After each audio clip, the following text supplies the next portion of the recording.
बिस्मिल्लाहिर्रहमानिर्रहीम।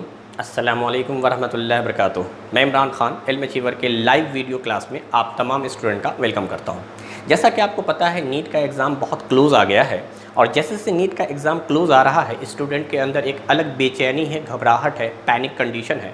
तो मैं अपने स्टूडेंट से यही कहता हूँ कि पैनिक बिल्कुल ना करें। आपने जो साल भर मेहनत की है अपने उस मेहनत पर यकीन करें, ख़ुद पे सेल्फ बिलीव करें, अपने पोटेंशियल कैलिबर पर यकीन करें और जो आपको पढ़ाया गया है आप बस उस सिलेबस पर फोकस करें। कुछ एक्स्ट्रा मत पढ़ें, आराम से जितनी चीज़ें आपको पढ़ाई गई हैं उन्हीं को रिवाइज़ कर लीजिए, सरसरी निगाहों से देख लीजिए। अब सवाल ये उठा कि इस कम टाइम ड्यूरेशन में एक अच्छी और स्मार्ट स्टडी कैसे हो सकती है, ये तो खैर आपको ख़ुद प्लान करना है। हम कोचिंग और as a mentor, as a teacher आपको क्या कंट्रीब्यूट कर सकते हैं। तो कुछ स्टूडेंट का सजेशन ये था कि सर आप इस पर्टिकुलर टॉपिक को पढ़ा दें। तो उसमें क्या हुआ कि जब हम लोगों ने एनालिसिस किया तो हमें लगा कि अच्छा खासा टाइम चाहिए, क्योंकि हर स्टूडेंट की एक ही टॉपिक की डिमांड नहीं है। कोई फिज़िकल, अब जैसा कि मैं केमिस्ट्री पढ़ाता हूँ तो किसी ने फिज़िकल केमिस्ट्री के अलग अलग टॉपिक की डिमांड रखी, किसी ने ऑर्गेनिक का रखा, किसी ने इनऑर्गेनिक का रखा। तो ये बड़ा मुश्किल हो जाता है कि किसी एक पर्टिकुलर स्टूडेंट के ही क्वेश्चन को हम आंसर करें, बाकी को इग्नोर कर दें। तो ये पॉसिबल नहीं था। लिहाजा हम लोगों ने डिसाइड ये किया कि क्यों ना ऐसा किया जाए कि लास्ट ईयर के क्वेश्चन सॉल्व करवा दिए जाए। नीट के स्टूडेंट को जो लास्ट ईयर के क्वेश्चंस आए हैं अगर हम वो सॉल्व करवाएंगे तो क्वेश्चन तो पूरे सिलेबस का आता है। तो क्वेश्चन सॉल्यूशन के दरमियान हम लोग सिर्फ उस क्वेश्चन के आंसर पे फोकस ना करें बल्कि उस टॉपिक को समझा दें। तो उससे क्या होगा कि हत्ता मुमकिन ये है कि अच्छा खासा पोर्शन या कंप्लीट पोर्शन कवर हो जाएगा और स्टूडेंट के लिए क्विक रिवीजन हो जाएगा सारे सिलेबस का। तो हमारी कोशिश यही है और इस कोशिश में ही आज मैं पहला ये सेशन कर रहा हूँ। तो आज हम लोग डील करेंगे, जो मेरे पास इस वक्त क्वेश्चन पेपर है वो क्वेश्चन पेपर है नीट 2019 पेपर कोड Q1, यानी लास्ट ईयर जो सवाल पूछे गए थे आपसे नीट में, नीट 2019 मेरे पास जो क्वेश्चन पेपर है उसका कोड है Q1 और इसमें क्वेश्चन नंबर 1 से 45 तक यानी शुरू के 45 सवाल जो हैं वो केमिस्ट्री के। पर चूंकि मैंने बताया हमारा मोटिव है क्विक रिवीजन कराना, तो हम लोग कर ये रहे हैं कि जैसा कि आपको पता है केमिस्ट्री में 3 सेगमेंट है। एक है फिजिकल केमिस्ट्री का पार्ट, ऑर्गेनिक केमिस्ट्री का पार्ट, इनऑर्गेनिक केमिस्ट्री का पार्ट। तो हम 1 बाय 1 डील करेंगे। हालांकि क्वेश्चन तो मिक्स होके आए हैं और मिक्स होकर ही आते हैं, लेकिन हमने इसमें से सेलेक्ट किया है आज के लिए फिजिकल केमिस्ट्री का टॉपिक। तो आज हम लोग जो डील करने वाले हैं वो टॉपिक जो है वो फिजिकल केमिस्ट्री का होगा। सारे के सारे फिजिकल केमिस्ट्री के होंगे। जिस जिस चैप्टर से आएगा मैं चैप्टर भी मेंशन कर दूंगा। तो फिजिकल केमिस्ट्री का हम यहाँ पे एक वीडियो सॉल्यूशन दे रहे हैं आपको और एक क्विक रिवीजन हो जाएगा पूरे फिजिकल केमिस्ट्री का। तो चलिए वक्त को ज़ाया न करते हुए मैं क्वेश्चन नंबर 1 पर आता हूँ। क्वेश्चन नंबर 1 क्या कह रहा है? क्वेश्चन नंबर 1 जो डिस्प्ले भी हो गया है बोर्ड पर, अगर आप देखें तो वो क्वेश्चन कह रहा है for a chemical reaction nitrogen gas hydrogen gas react करते हैं और अमोनिया का फॉर्मेशन करते हैं, इसे हम हाइब्रिड प्रोसेस भी कहते हैं। तो देखिए होता क्या है, नाइट्रोजन गैस 1 मोल 3 मोल हाइड्रोजन गैस के साथ रिएक्ट करता है और रिएक्ट करके ये बनाता है 2 मोल अमोनिया, 2 मोल अमोनिया गैस। तो बताना आपको ये है कि कौन सा करेक्ट ऑप्शन है और जब आप 4 ऑप्शन को देखेंगे तो आपको पता ये चलेगा कि ये तो डिफरेंशियल रेट का इक्वेशन दिया हुआ है। डिफरेंशियल रेट इक्वेशन क्या होता है तो मैं आपको बताता चलूं कि रेट के माने क्या होते हैं, change in concentration divide by change in time. यानी नाइट्रोजन की कंसंट्रेशन को अगर आप चेंज करेंगे, change the concentration of nitrogen with respect to time, तो ये रिएक्टेंट है। आपको पता है रिएक्टेंट का कंसंट्रेशन जो बदलेगा वो निगेटिव में आएगा, क्योंकि शुरू में रिएक्टेंट मान लीजिए 100 मोल थे और 10 सेकंड के बाद 20 सेकंड के बाद 10 मोल अगर चला गया तो 90 मोल ही बचे। तो फाइनल कंसंट्रेशन तो आपका 90 आया, बट इनिशियल आपका 100 था। तो जब आप फाइनल माइनस इनिशियल करेंगे तो वो हमेशा निगेटिव में आएगा। तो हम माइनस से अगर मल्टीप्लाई कर दें तो ये पॉजिटिव हो जाएगा। तो रेट ऑफ इक्वेशन पॉजिटिव होता है हमेशा। ये बेसिक चीज़ें हैं जो आपको पढ़ाई भी गई हैं केमिकल काइनेटिक्स के क्लास में। तो ये केमिकल काइनेटिक्स का पोर्शन है, इसमें क्या करना होता है, रिएक्टेंट का रेट निगेटिव रखना होता है, और यहाँ जो भी मोल होंगे उसका रेसिप्रोकल। जैसे यहाँ 1 था तो 1 को जनरली हम लोगों ने काउंट नहीं किया, लेकिन यहाँ पर देखिए ये भी रिएक्टेंट है माइनस, ये 3 मोल हैं तो 1/3 करेंगे रेसिप्रोकल। यहाँ 1 मोल था तो आप ऐसा सोचिए 1/1, 1/1 यानी 1 ही है, बट 3 का 1/3 and change the concentration of hydrogen gas with respect to time is equal to product का प्लस करेंगे, चूंकि प्रोडक्ट का कंसंट्रेशन बढ़ता जाता है, टाइम टू टाइम प्रोडक्ट का कंसंट्रेशन बढ़ता जाता है, तो ये प्लस किया जाएगा, और 2 मोल है तो फिर वही कॉन्सेप्ट रेसिप्रोकल कर दो 1/2 change the concentration of ammonia with respect to time. तो ये है डिफरेंशियल रेट लिखने का इक्वेशन। शर्त ये है कि डिफरेंशियल रेट लिखा जाता है, डिफरेंशियल रेट लिखा जाता है, डिफरेंशियल रेट हमेशा आप लिखिएगा फॉर बैलेंस्ड रिएक्शन। जब तक रिएक्शन बैलेंस नहीं होगा आप नहीं लिख सकते ये रिएक्शन बैलेंस है, क्योंकि बैलेंस में आपको पता चलेगा ये सब मोल, और इसी मोल का रेसिप्रोकल लिखना है। तो इसका मतलब मोल का भी रोल है यहाँ पर, तो मोल के रोल पर ये सारी चीज़ें आपको जाननी है। चलिए खैर आगे सुनिए। तो ये हमारा क्वेश्चन था पहला, जिसमें हम लोगों ने ये देखा डिफरेंशियल रेट लॉ।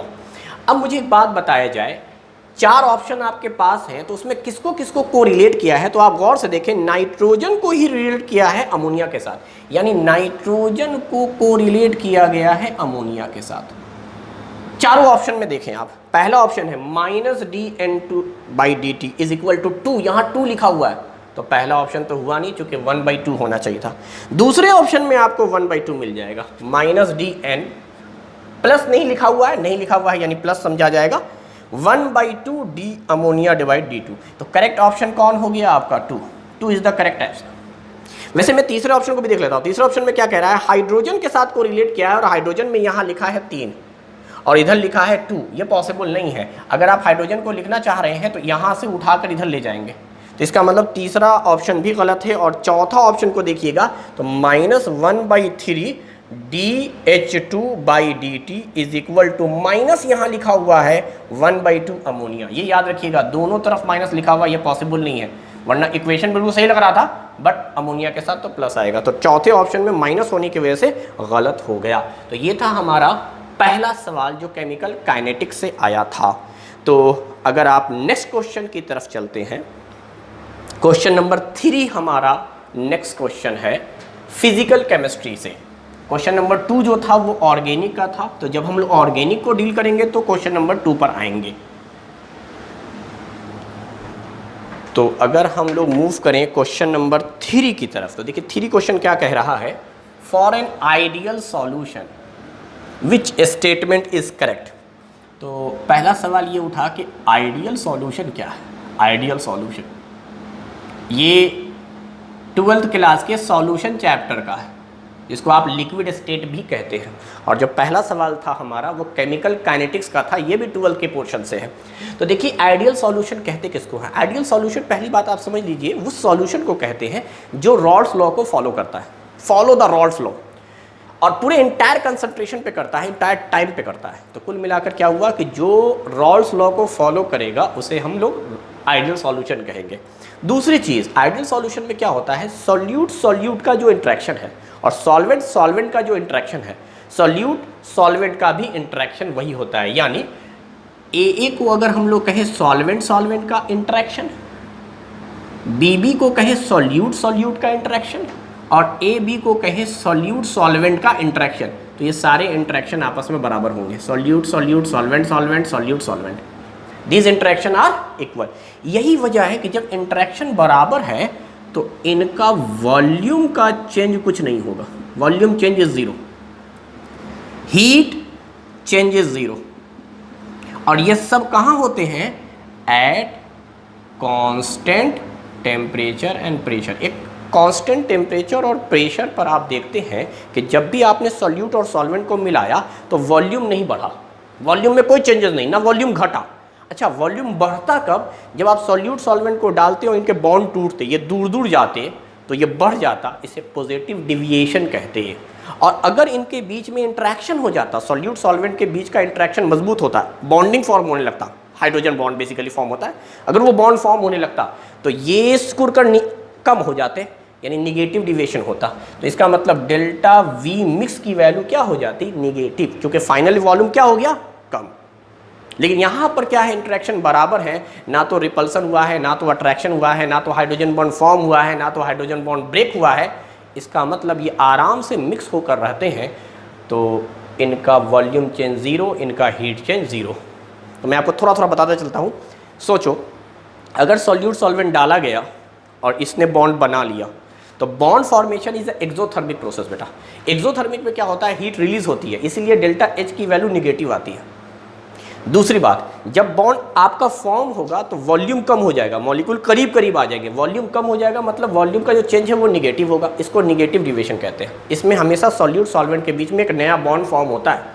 दूसरी चीज़, अगर मान लीजिए आपने मिक्स किया और बॉन्ड नहीं बना, बल्कि बॉन्ड टूट गया, ब्रेक हो गया, सॉल्वेंट सॉल्वेंट के बीच में ये जो बॉन्ड था वो सॉल्यूट डालने से ब्रेक हो गया, तो इसका मतलब क्या होगा कि ये दूर भागेंगे।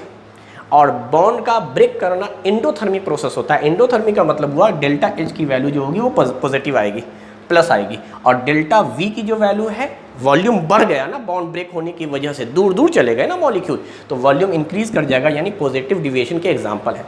अब बताओ, जब बॉन्ड टूट गया है तो बहुत आराम से बॉयल हो जाएंगे, सब वेपर फेज में चले जाएंगे, तो पॉजिटिव डिविएशन जो होता है वो आपका मिनिमम बॉयलिंग एज़ोट्रॉपिक मिक्सचर होता है। जबकि निगेटिव डिविएशन जो होता है, जहां बॉन्ड का फॉर्मेशन हुआ है, करीब करीब आए हैं, उन्हें बॉयल करने के लिए पहले बॉन्ड ब्रेक करना होगा, फिर बॉयल करना होगा, यानी ये मैक्सिमम बॉयलिंग एज़ोट्रॉपिक के एग्जाम्पल है। खैर बहरहाल, तो यहाँ पर तो आइडियल सॉल्यूशन जो है वो रॉल्स लॉ को फॉलो करता है। अब चलिए ऑप्शंस पे आते हैं। पहला ऑप्शन क्या कह रहा है? Delta we mix, delta we mix ये गलत है, जीरो के बराबर होना चाहिए। दूसरे पे आइए, दूसरा ऑप्शन कह रहा है डेल्टा मिक्स एच बराबर zero at constant temperature and pressure. बिल्कुल सही बात है, हीट का जो चेंज होगा वो जीरो होगा at constant temperature and pressure. अच्छा, इसके जो एग्जाम्पल आते हैं, आइडियल गैस के जो एग्जाम्पल आते हैं वो जनरली आते हैं normal hexane, same functional group होता है, और नॉर्मल हेप्टेन, हेक्सेन हेप्टेन आ जाएंगे, आपका मान लीजिए बेंजीन आ जाएगा,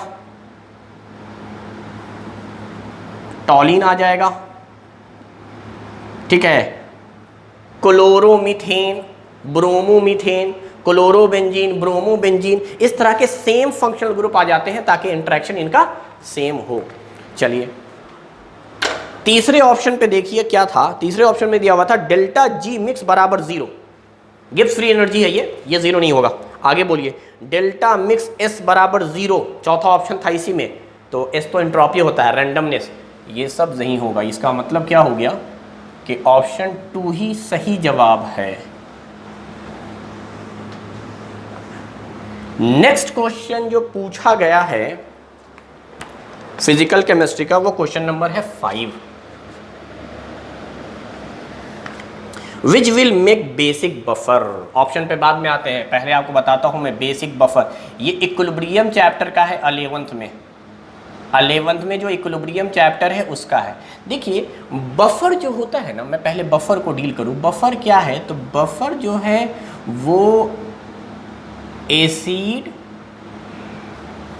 और साल्ट का कॉम्बिनेशन है, वीक एसिड का, ये वीक एसिड और साल्ट का, या वीक बेस और उसके जो साल्ट होते हैं उसका कॉम्पोजिशन है। यानी एक ही बीकर के अंदर में वीक एसिड के साथ उसके साल्ट हो, कॉन्जुगेट साल्ट, या वीक बेस के साथ उसके साल्ट हो। अगर वीक बेस के साल्ट साथ में है तो बेसिक बफर है, बेसिक बफर है। और अगर एसिड के साथ होते तो एसिडिक बफर कहलाता। पहली बात ये, बफर दो तरह का, एसिडिक बफर या बेसिक बफर। एसिडिक बफर वो होगा जिसमें वीक एसिड प्लस साल्ट हो, और बेसिक बफर वो होगा जिसमें वीक बेस प्लस साल्ट हो। तो पहला तो ये कॉन्सेप्ट समझिए आप कि वीक एसिड के साथ जो होगा वो एसिडिक होगा और वीक बेस के साथ जो होगा वो बेसिक होगा। चलिए अब हम 4 ऑप्शन पर आते हैं, एक एक करके डील करेंगे ऑप्शंस को। इसमें जो पहला ऑप्शन दिख रहा है आपको, कंसंट्रेशन वगैरह को बाद में डील करेंगे ना, कंसंट्रेशन को बाद में, पहले देख लेते हैं। एसिटिक एसिड दिया हुआ है प्लस NaOH। दूसरा जो कॉम्बिनेशन इसमें दिया है वो HCl का दिया है अमोनियम हाइड्रोक्साइड के साथ। तीसरा जो दिया है HCl प्लस NaOH। और चौथा ऑप्शन जो दिया है NaOH प्लस एसिटिक एसिड। इसका हालांकि वॉल्यूम और मोलरिटी दी हुई है जिसकी मदद से आप मोल निकाल सकते हैं, लेकिन हम लोग आ रहे हैं पहले नेचर वाइज सीखना चाहते हैं। ये हमारा वीक एसिड है एसिटिक एसिड, और सोडियम हाइड्रोक्साइड स्ट्रॉन्ग बेस है। भाई एसिड बेस का रिएक्शन करोगे साल्ट बनेगा साथ में वाटर बनेगा, इसमें कोई शक नहीं है।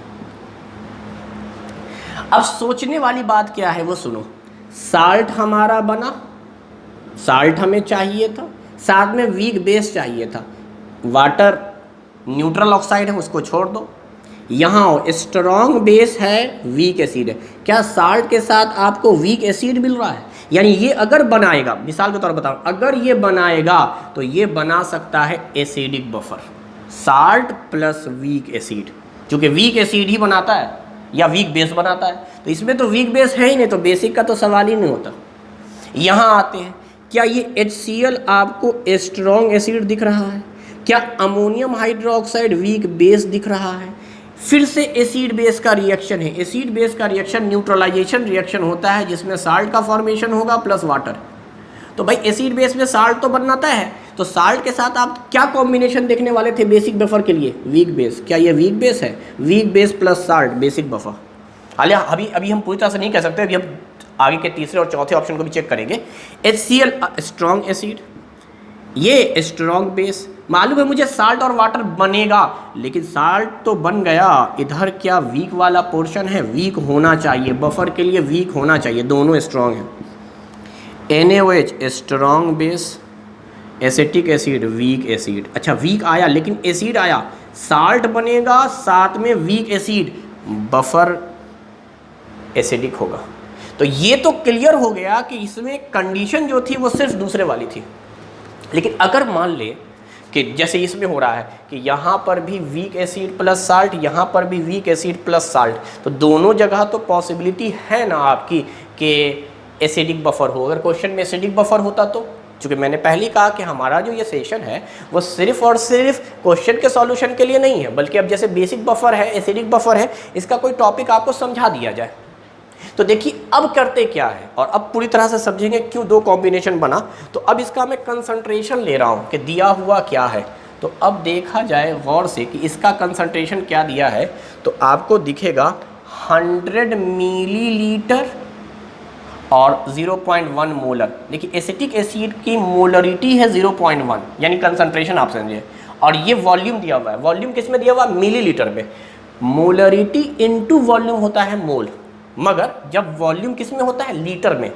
Molarity into volume, volume in litre, then ये आता है मोल। और रिएक्शन सब मोल पे होते हैं, जैसे एक मोल से रिएक्ट कर रहा है, एक मोल से, ये सब एक मोल से रिएक्ट कर रहे हैं 1:1 रेशियो में। तो अब मैं बताना क्या चाह रहा हूँ, यहाँ तो मिलीलीटर में दिया हुआ है, तो मोलरिटी इनटू वॉल्यूम, वॉल्यूम इन मिलीलीटर कहलाता है मिलीमोल। तो ये आ गया 10 मिलीमोल, 10 मिलीमोल ये है। अच्छा NaOH के बारे में क्या कह रहा है? 100 मिलीलीटर इंटू 0.1, इसका मतलब दिस इज अगेन 10 मिलीमोल। तो 10 मिलीमोल सब रिएक्ट कर जाएंगे, ये बचेगा ही नहीं, सिर्फ साल्ट बचेगा। यानी ये पहला वाला पोर्शन है ना, वो आपका साल्ट बनाएगा। अच्छा साल्ट भी कैसा है अगर हम ये देखना चाहते हैं तो इनका रिएक्शन कराओ, तो रिएक्शन कराओगे तो ये पता चलेगा CH3COO, एसिड था H दे देगा, बेस था OH दे देगा, N आ जाएगा, साथ में वाटर तो बनाई। ये जो आपका आया है ये आया है स्ट्रॉन्ग बेस और वीक एसिड वाला, यानी कुल मिलाकर इसको हम बेसिक सॉल्ट कह सकते हैं। तो पहला वाला जो है वो बेसिक सॉल्ट है बट बफर नहीं है। दूसरे वाले में देखिए HCl आपका कितना दिया हुआ है, this is 100 millilitre into 0.1 यानी 10 मिलीमोल, और ये दिया हुआ है बेटा 200 मिलीलीटर इंटू 0.1 यानी 20 मिलीमोल। तो 10 मोल से रिएक्ट कर जाएगा, यहाँ पर कुछ नहीं बचेगा लेकिन यहाँ पर 10 मिलीमोल बच जाएगा, और ये बनाएगा क्या 10-10 1:1 रेशियो में 1 साल्ट 1 ये। तो 10 रिएक्ट कर गया 10 के साथ, 20 में से 10 चला गया 10 बच गया, यानी फाइनली अगर आप देखोगे तो आपको वीक बेस और साल्ट मिलेंगे। अच्छा साल्ट जो बनेगा वो कौन सा बनेगा, तो देखो एसिड तो H दे देगा, OH दे देगा, तो ammonium chloride, this is the ammonium chloride plus basic weak base. तो यही है बफर। यहाँ पर देखिए क्या बना, यहाँ पे HCl और साल्ट अगर मैं बात करूँ, साल्ट जो बना है वो बना है NaCl। NaCl एक न्यूट्रल साल्ट है, स्ट्रॉन्ग एसिड स्ट्रॉन्ग बेस से बना हुआ, साथ में वाटर। चलिए यहाँ अगर देखना चाह रहे हैं तो क्या होगा, तो CH3COONA प्लस H2O। चलिए आगे बात करते हैं, इसमें कंसंट्रेशन क्या दिया हुआ है, तो 100 मिलीलीटर इंटू 0.1 यानी 10 मिलीमोल Cl है भाई, और 100 इंटू 0.1 यानी ये भी 10 है। तो इसका मतलब ये सब कट जाएंगे, खाली साल्ट बचेगा 10 मिलीमोल। तो ये भी साल्ट का हाइड्रोलिसिस है, लेकिन यहाँ पर तो pH की वैल्यू 7 आएगी बेटा, क्योंकि ये स्ट्रॉन्ग एसिड स्ट्रॉन्ग बेस का है। स्ट्रॉन्ग एसिड स्ट्रॉन्ग बेस से बना हुआ हमेशा pH की वैल्यू कितनी 7। अच्छा यहाँ पर सोचो, क्या ये बेसिक दिख रहा है, this salt is basic salt, this salt is basic salt. Strong base था इसलिए, स्ट्रॉन्ग बेस था और वीक एसिड था इसलिए बेसिक साल्ट। बेसिक साल्ट का जो pH होगा वो मोर देन 7 होगा, 7 से ज़्यादा। हाइड्रोलिसिस ऑफ साल्ट में ये सब चीज़ पढ़ी जाती है। खैर यहाँ पर आते हैं, NaOH का कंसंट्रेशन दिया हुआ है 50 मिलीलीटर इंटू 0.1 यानी ये आ जाएगा बेटा 5 मिलीमोल, और यहाँ अगर आप देखोगे 25 इंटू 0.1 यानी 2.5 मिलीलीटर है। तो इसका मतलब 2.5 के साथ ख़त्म हो जाएगा, तो यहाँ स्ट्रॉन्ग बेस बच जाएगा 2.5 और साथ में यहाँ साल्ट बनेगा 2.5। तो कुल मिलाकर बात क्या हुआ, correct answer is option B. तो याद रखिएगा एसिड बेस का जब भी हम रिएक्शन कराते हैं न्यूट्रलाइजेशन रिएक्शन होता है, साल्ट बनता है और साथ में वाटर रिलीज होती है। अब क्या हो रहा है कि molarity into volume, molarity into volume mole होता है, और कोई भी रिएक्शन मोल पर ही गवर्न होता है।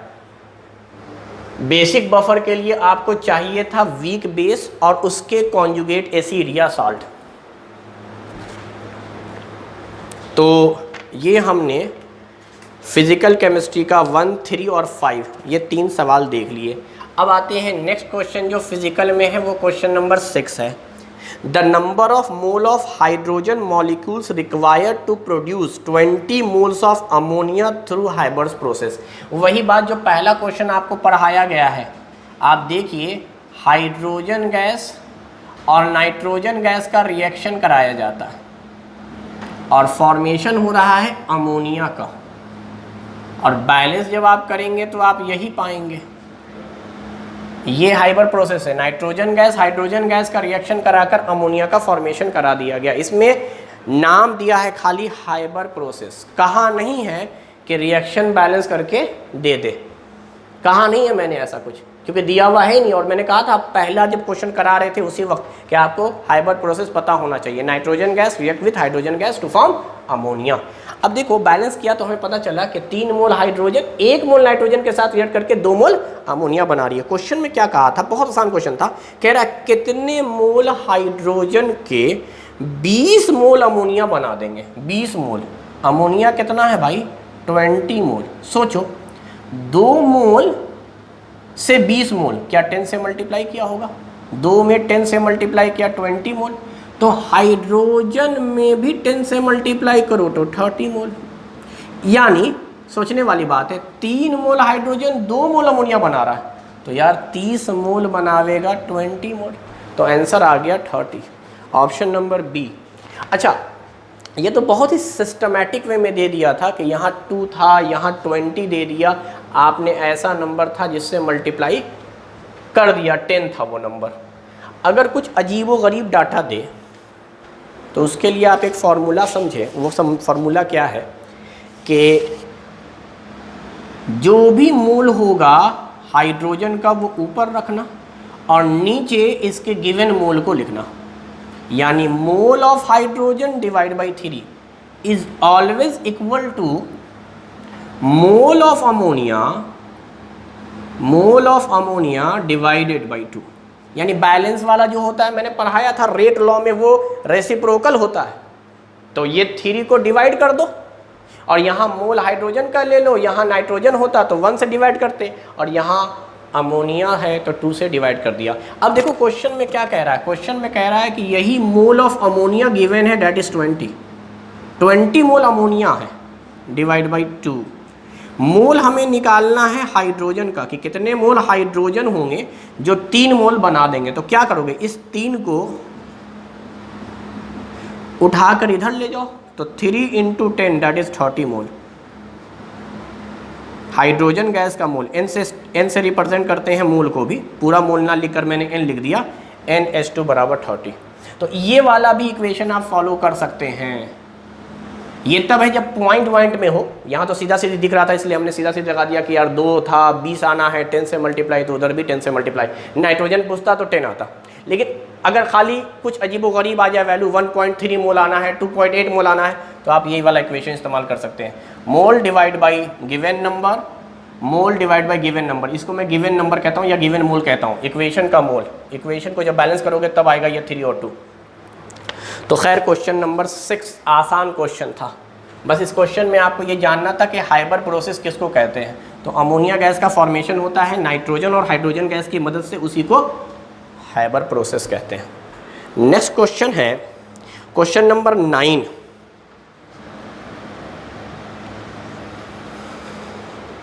Which of the following reactions are disperponation reaction? Disperponation reaction redox reaction का पोर्शन है। डिसप्रोपोर्शनेशन रिएक्शन क्या होता है, समझो इस बात को।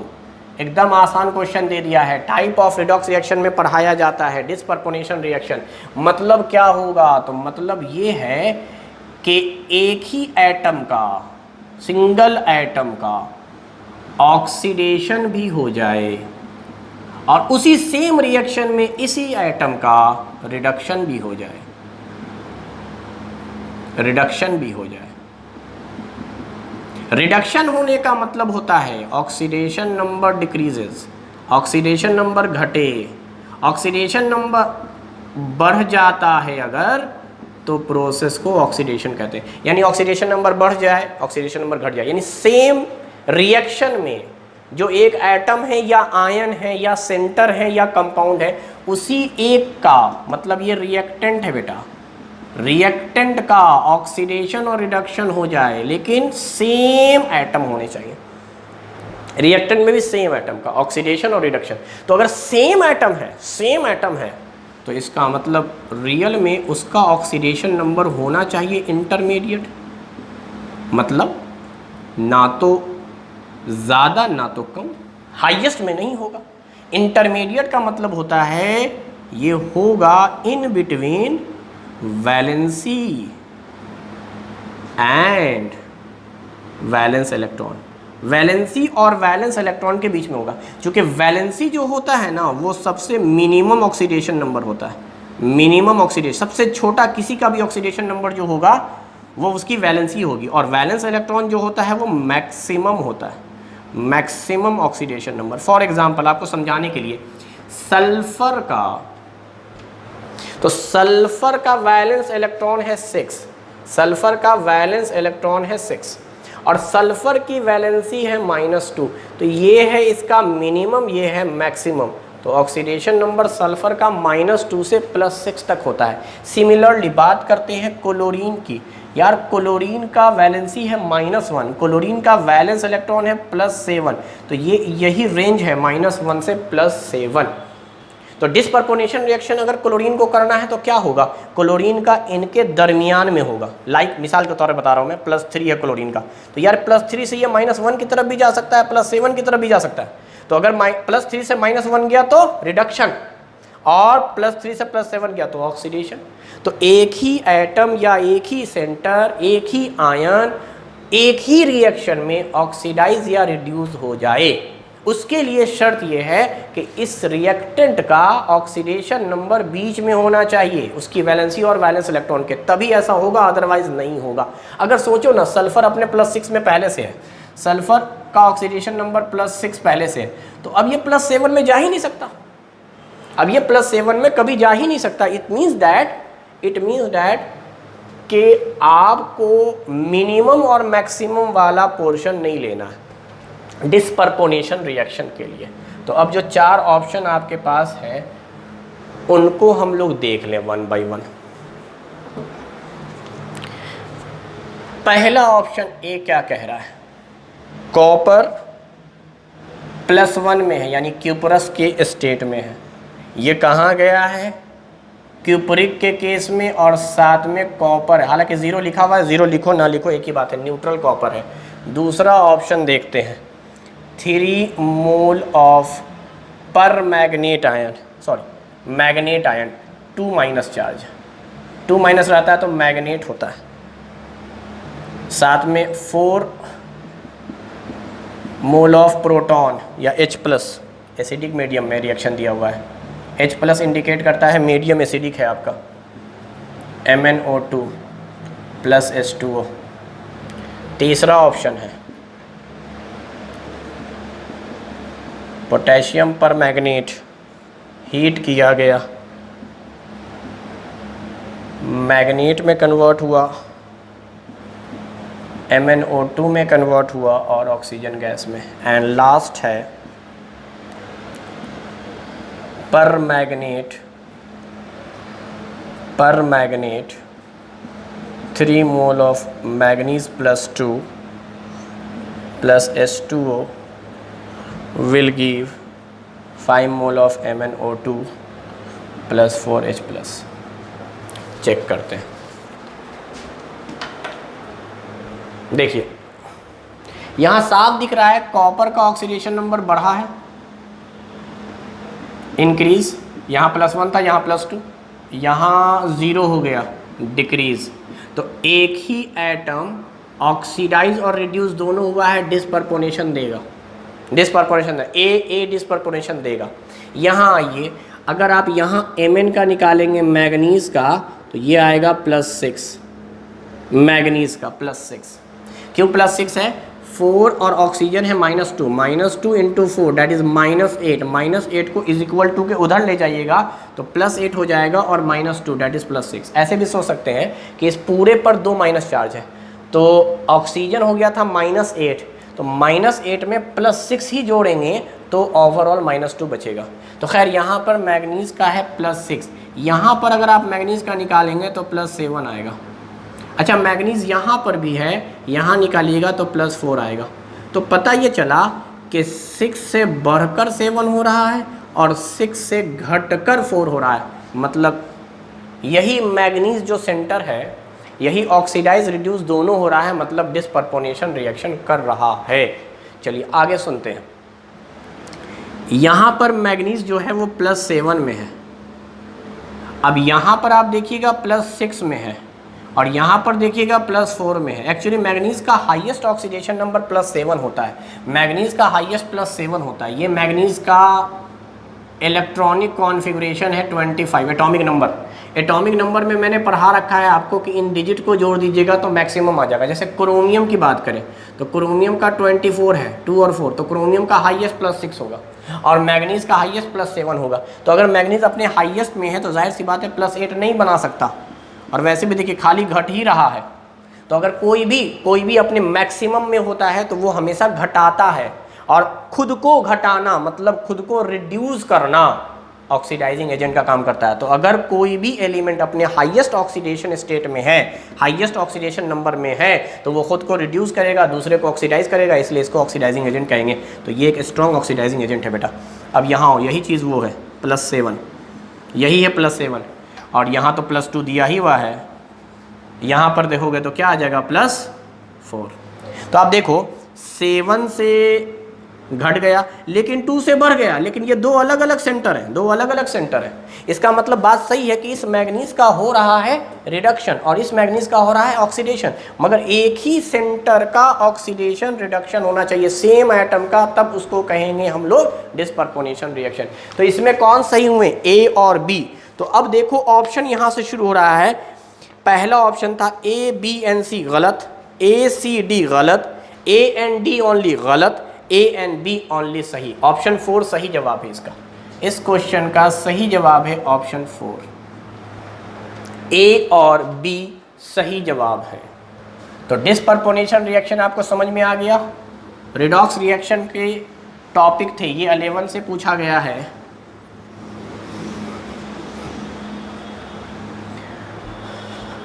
नेक्स्ट क्वेश्चन की तरफ बढ़ते हैं, जो कि क्वेश्चन नंबर 16 दिया हुआ है। 16,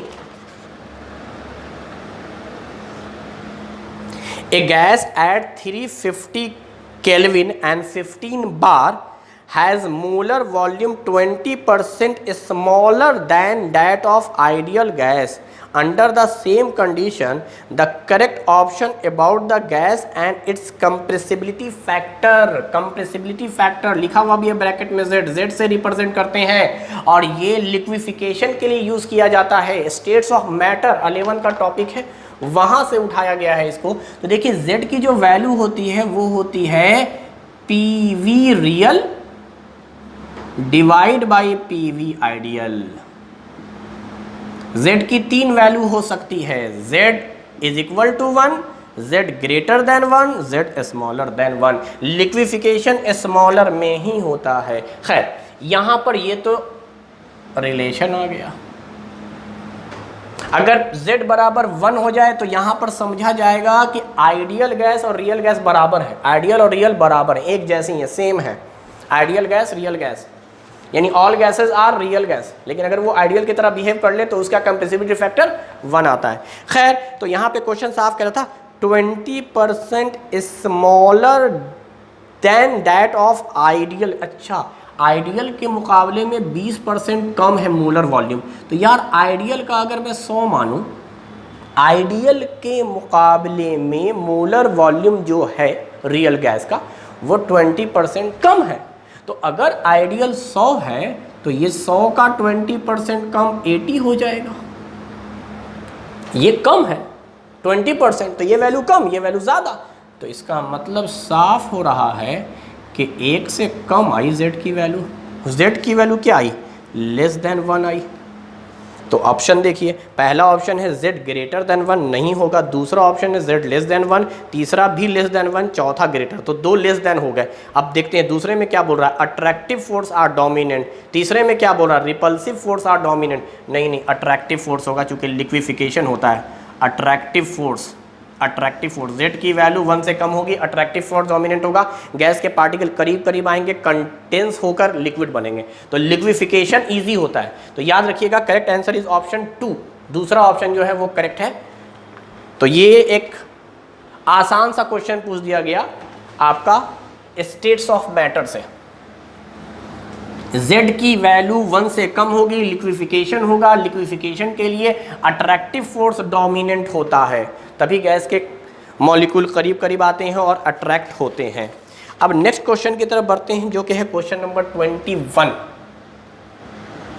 11 क्लास की एटॉमिक स्ट्रक्चर से ये सवाल पूछ दिया। बोल रहा है which of the following series of transition the spectrum of hydrogen atom fall in visible region. Balmer series, Balmer series, Balmer series, Balmer series, Balmer series में विजिबल रेंज होता है। बाल्मर सीरीज में आपको मैं बताऊं सीरीज कौन कौन से होते हैं, मैं थोड़ा सा यहाँ पे थोड़ी आपको बता देता हूँ। लाइमन सीरीज होता है, Lyman series, Balmer series, Paschen series, Brackett series, Pfund series, Humphrey series. ये तो सीरीज हो गए। अब ये सीरीज़ कैसे कैसे ऑब्टेन होता है, अगर वो भी इंफॉर्मेशन मैं यहाँ लिख दूँ तो देखिए, ये है ग्राउंड स्टेट जिसे हम लोग रिप्रेजेंट करते हैं N1 से। तो इसका ग्राउंड स्टेट 1, इसका 2, इसका 3, इसका 4, इसका 5, इसका 6। ये है हमारा excited state, excited state, excited state जिसको N2 से रिप्रेजेंट करते हैं। तो यहाँ 1 है तो 1 के ऊपर 2, 3, 4 कहाँ तक, इनफाइनाइट तक। ये 2 है तो 3, 4, 5 इनफाइनाइट तक। 3 है तो 4 से इनफाइनाइट, 5 से इनफाइनाइट, इस तरह से आप देखते हैं। तो ये हो क्या रहा है, इलेक्ट्रॉन को पहले ऑर्बिट से आप एनर्जी देकर दूसरे में पहुंचा दीजिए, या पहले से तीसरे में, पहले से चौथे में, तो ये लाइमन आएगा। और अगर चौथे से वो ड्रॉप होकर पहले में आ गया तब भी लाइमन सीरीज। यानी पहले से वो किसी भी ऑर्बिट में चला जाए या किसी भी ऑर्बिट से वो पहले ऑर्बिट में आ जाए तो जो स्पेक्ट्रम आता है उसको हम लोग लाइमन सीरीज कहते हैं। और बेटा इसका रीज़न है अल्ट्रावायलेट, अल्ट्रावायलेट यूवी, ये इसका रीजन है, इसका रीजन है, क्योंकि बहुत ज़्यादा एनर्जी की रिक्वायरमेंट होती है।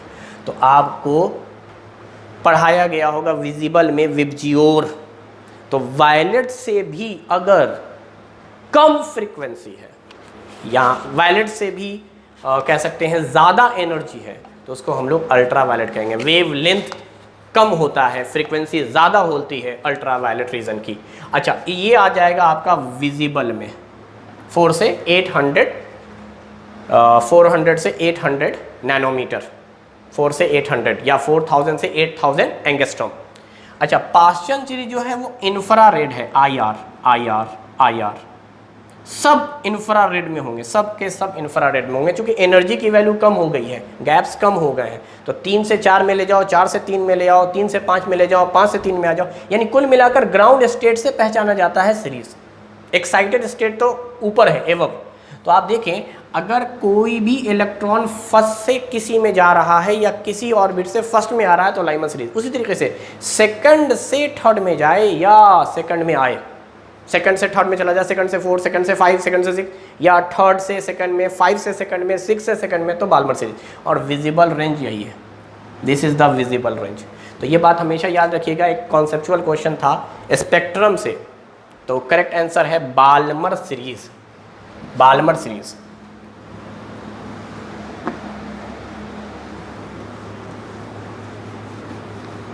विजिबल में बाल्मर, अल्ट्रावायलेट पूछता तो लाइमन। और उसके अलावा सारे सीरीज जो होते हैं वो इंफ्रारेड में होते हैं।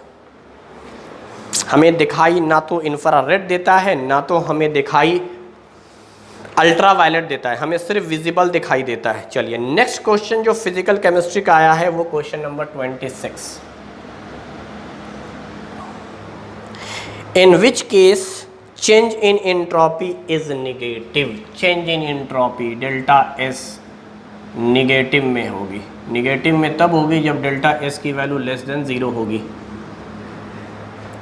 एंट्रोपी किसको कहते हैं, ये थर्मोडायनेमिक्स का टॉपिक आ गया। देखिए एंट्रोपी कहते हैं रैंडमनेस को, रैंडमनेस को।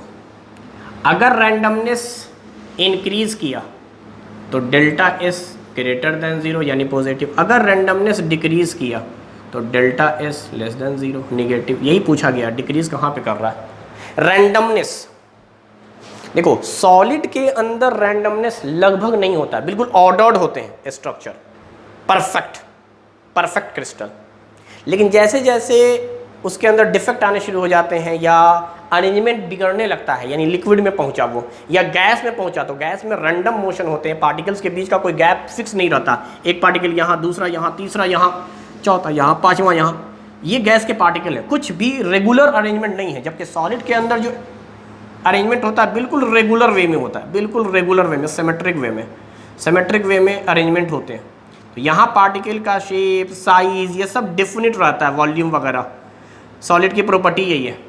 लेकिन गैस के अंदर सब इनडिफिनिट होता है। तो याद रखिएगा गैस के अंदर रैंडमनेस बहुत ज़्यादा होता है, तो गैस की एंट्रोपी बढ़ेगी, यानी सॉलिड से गैस की तरफ आप जाएंगे रैंडमनेस बढ़ेगा। रैंडमनेस को आप मोशन माने, मोशन।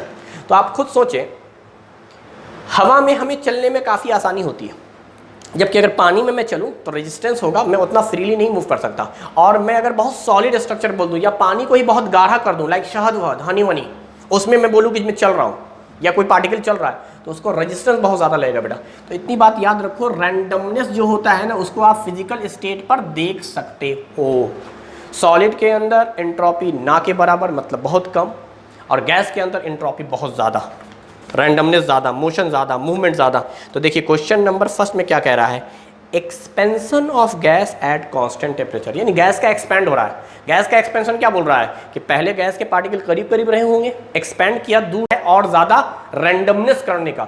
तो यहाँ तो रैंडमनेस इंक्रीज किया है, यानी एंट्रोपी पॉजिटिव में आएगी पहले ऑप्शन में। दूसरे में क्या कह रहा है, sublimation of solid to gas, आप सॉलिड को हीट करके डायरेक्ट गैस बना रहे हैं। सब्लिमेशन वही होता है, बिना लिक्विड स्टेट आए सीधे सॉलिड किस में कन्वर्ट हो जाए, गैस में। तो सॉलिड के अंदर तो ऑर्डर था, अब आपने उसको गैस बना दिया तो रैंडमनेस बढ़ गया, यहाँ पर भी एंट्रोपी बढ़ रही है।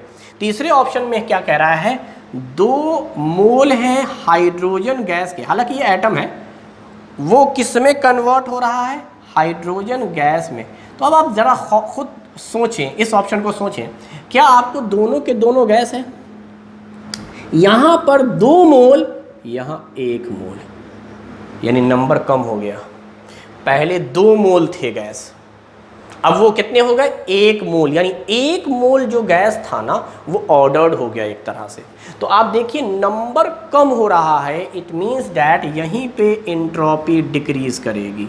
एंट्रोपी डेल्टा चेन डिक्रीजेज या निगेटिव या डेल्टा एस लेस देन 0। तो the correct answer is third.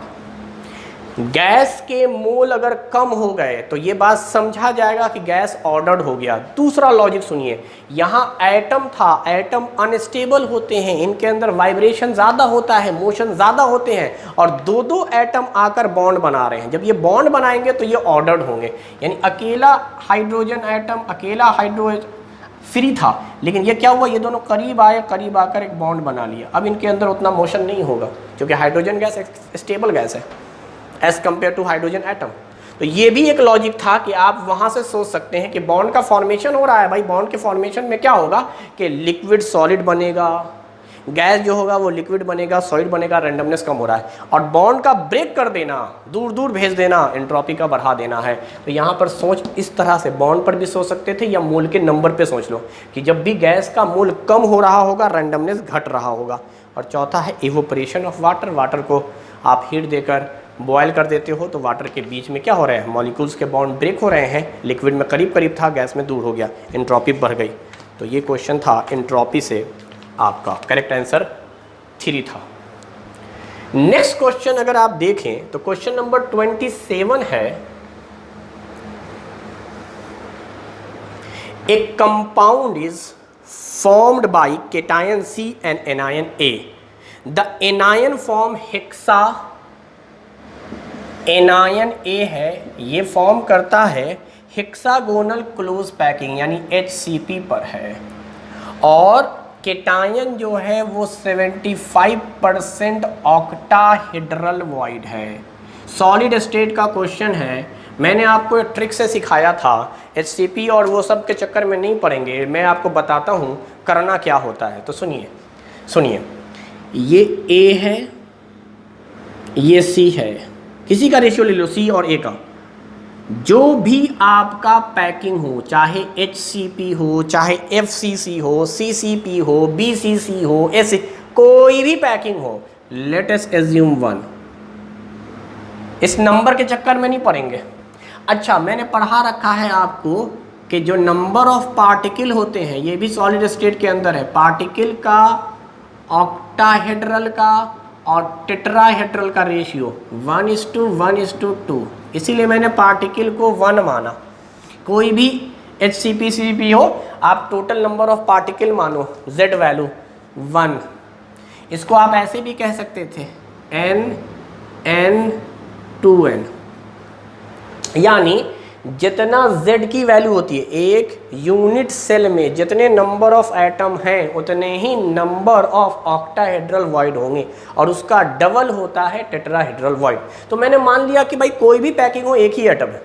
हालांकि अलग अलग बात है, अगर आप समझो HCC में 1 एटम होते हैं, BCC में 2 एटम होते हैं, FCC जिसको CCP भी कहते हैं 4 एटम होता है, और यहाँ पर जो HCP दिया है इसमें 6 एटम होते हैं।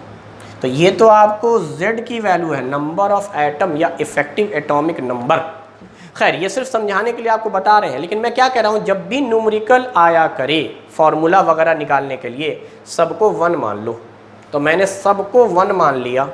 अब बताओ अगर ये 1 है तो 75% का मतलब हो गया 75/100 इंटू 75% ऑफ ऑक्टाहेड्रल वॉइड। यार ऑक्टा भी तो 1 बोला है, टेट्रा 2 बोला है, टेट्रा 2 बोला है, ऑक्टा भी 1 और पैकिंग भी 1। तो पैकिंग 1 ऑक्टा 1 और 75% है।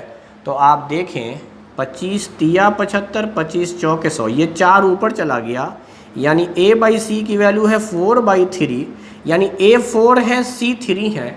तो फॉर्मूला जब भी आयनिक लिखा जाएगा तो पहले केटायन लिखा जाता है फिर एनायन लिखा जाता है। तो ये हमारा आंसर आ गया, पहले केटायन लिखा जाता है, केटायन 3 है एनायन 4 है, केटायन 3 एनायन 4। तो ये एक तरीका है। तो इस तरीके से आप देखें तो करेक्ट आंसर आपको मिलेगा ऑप्शन नंबर 2 पर। ये तो एक न्यूमेरिकल का पार्ट था। अब मैं आपको दूसरा तरीका बता देता हूँ। दूसरा तरीका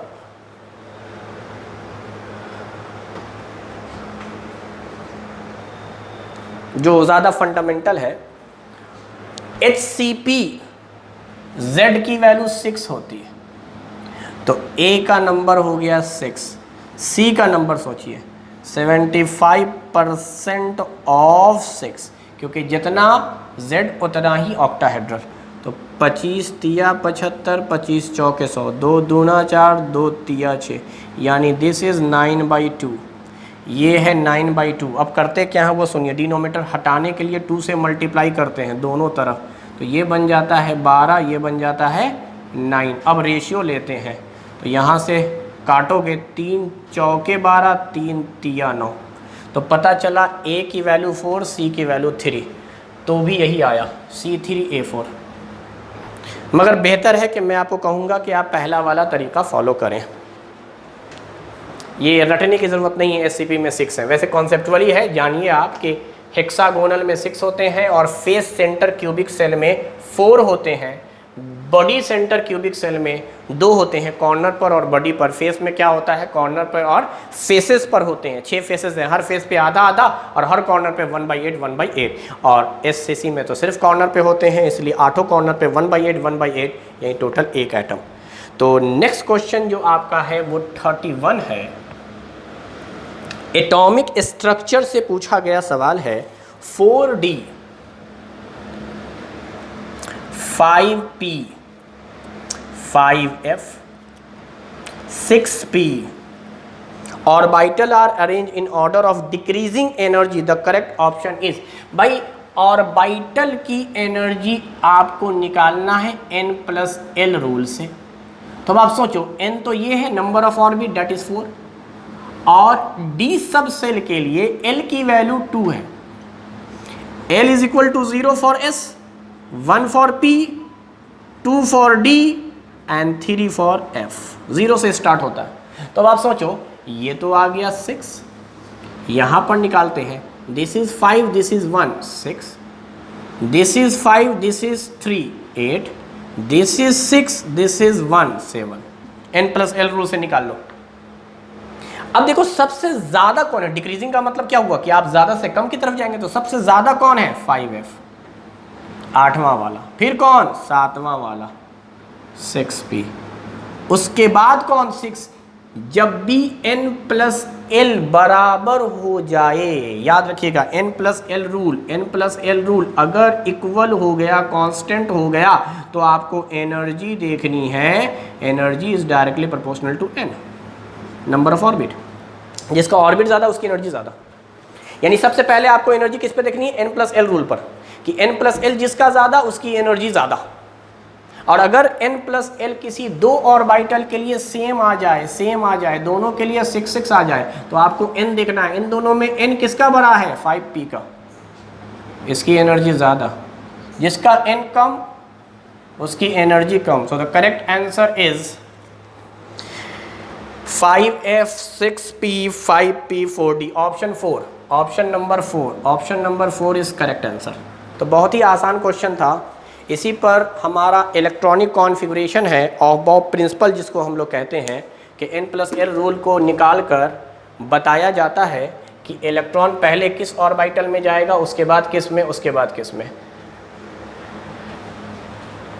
तो यही n+l रूल है। उसमें भी ऑफ बॉब प्रिंसिपल ने 2 स्टेटमेंट कहा था कि n+l रूल पे भरा करो, और अगर n+l बराबर हो जाए तो पहले उस जगह इलेक्ट्रॉन जाएगा जिसका ऑर्बिट छोटा है, क्योंकि एनर्जी कम होती है। इलेक्ट्रॉन लो एनर्जी से हाई एनर्जी की तरफ जाते हैं, इसलिए मैंने यहाँ पे कहा कि हमें डायरेक्टली प्रोपोर्शनल कर लेना है, जिसकी n वैल्यू ज़्यादा, ऑर्बिट ज़्यादा, उसकी एनर्जी ज़्यादा।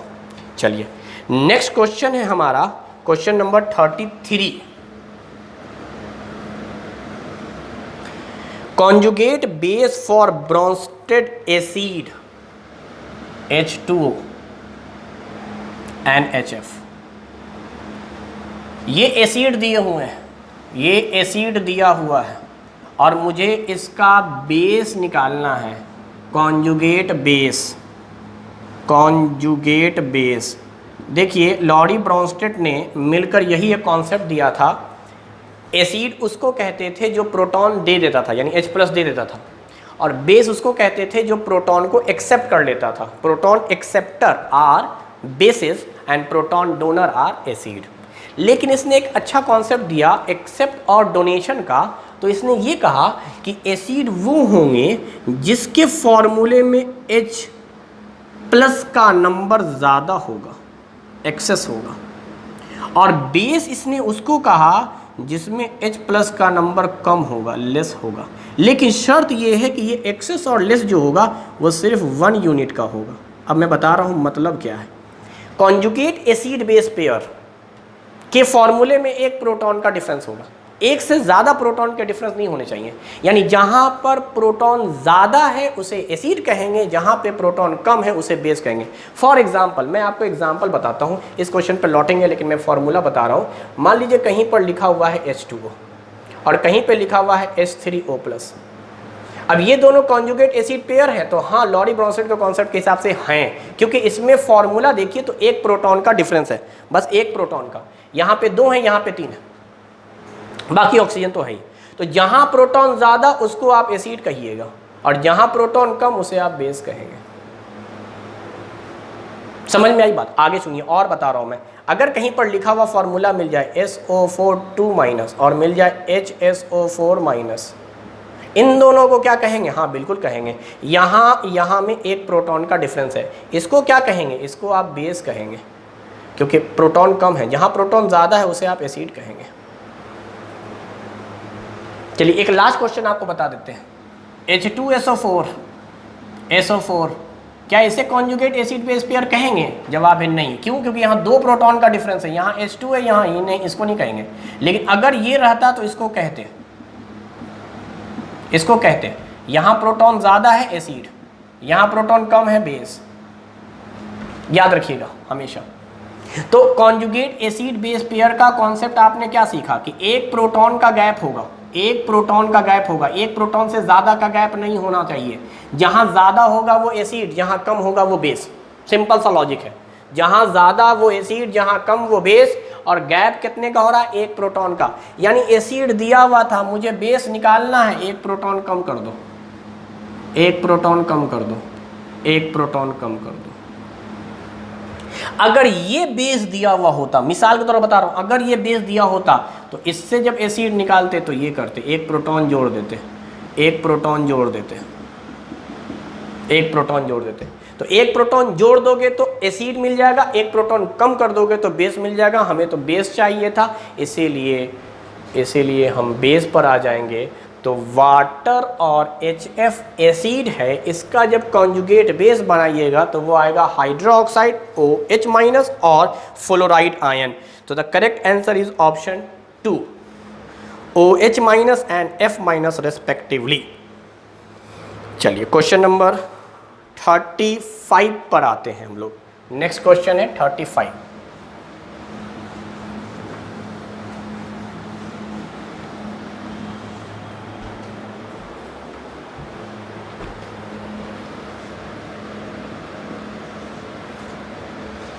pH of standard solution of calcium hydroxide, इसका pH दिया हुआ है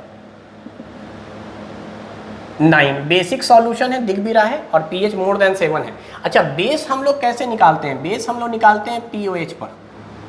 तो POH कितना हो जाएगा? 14 में से 9 माइनस कर दो 5। हमें मालूम है रूम टेम्परेचर पर यानी 25 डिग्री सेल्सियस पर pH और POH की वैल्यू का सम 14 होता है। अगेन इक्विलिब्रियम का टॉपिक है, उससे क्वेश्चन आ रहा है। कैल्शियम हाइड्रोक्साइड में POH की वैल्यू 5 आएगी, चूंकि pH की वैल्यू 9 दिया हुआ है। आगे सुनिए, इसकी सॉल्युबिलिटी प्रोडक्ट निकालना है। सॉल्युबिलिटी प्रोडक्ट निकालना बड़ा आसान होता है। जब आप इसको वाटर में डिसॉल्व करेंगे तो क्या आएगा? तो ये कैल्शियम आयन में टूटेगा और साथ में 2 मॉलिक्यूल ऑफ OH माइनस में टूटेगा। वाटर के अंदर डाला है इसलिए ये एक्वस है, और ये सॉलिड था इसलिए इसको कंसीडर नहीं करते। इसमें जब वाटर डालेंगे तो इसका क्या निकला जाएगा? KSP बराबर आता है इसका कंसंट्रेशन इक्विलिब्रियम पर इनटू OH माइनस का कंसंट्रेशन का होल स्क्वायर। तो आप देखो, अगर मैं इसको सोचूं कि इसका सॉल्युबिलिटी S है तो इसका 2S होगा, तो 2S ही इसका कंसंट्रेशन है क्या? OH का। अब ध्यान से देखना, इसका pH दिया है तो क्या POH निकाल लिया है? POH की वैल्यू कितनी आई है? 5। तो ये POH अगर 5 है तो OH का कंसंट्रेशन कितना होगा? What is the concentration of OH? तो कहेंगे 10 पे पावर -5। ये पढ़ाया गया है। OH का कंसंट्रेशन क्या होता है अगर आप समझो पूरा, तो pH से मैं स्टार्ट कर रहा हूँ। pH बराबर माइनस लॉग H आयन का कंसंट्रेशन, यही होता है। आप H आयन यहीं पे रखो तो pH के आगे लग जाएगा माइनस, और लॉग बेस के ऊपर पावर है माइनस pH H आयन का कंसंट्रेशन। इस तरीके से अगर मैं इसको POH पे बनाना चाहता हूँ तो POH बराबर होता है माइनस लॉग OH आयन का कंसंट्रेशन। ध्यान से देखो, पहले इस माइनस को उठाकर इधर ले जाओ तो यहाँ माइनस POH बनेगा और यहाँ बनेगा लॉग OH आयन का कंसंट्रेशन। अब क्या करोगे? लॉग को उधर ले जाओगे तो एंटी लॉग होगा, और एंटी लॉग क्या होता है? 10 का बेस। बेस 10 हो गया तो जो भी चीज़ होगी वो पावर में चली जाएगी बेटा। This is the concentration of OH minus. दूसरा लॉजिक तुम खुद सोच सकते हो, अगर OH की वैल्यू 10 पे पावर -5 है, अगर 10 पे पावर -5 है तो माइनस लॉग के साथ मल्टीप्लाई होकर वो पावर जो -5 था +5 हो जाएगा, तो POH की वैल्यू 5 आ जाएगी। तो इसका मतलब OH का कंसंट्रेशन निकालना आपको आना चाहिए। एक बार OH का कंसंट्रेशन आ गया ना तो समझो उस पूरे सॉल्यूशन में OH इतना ही है। पूरे सॉल्यूशन में जो OH है ना वो आपका 10 पे पावर -5 है, तो OH का कंसंट्रेशन तो 10 पे पावर -5 हो गया।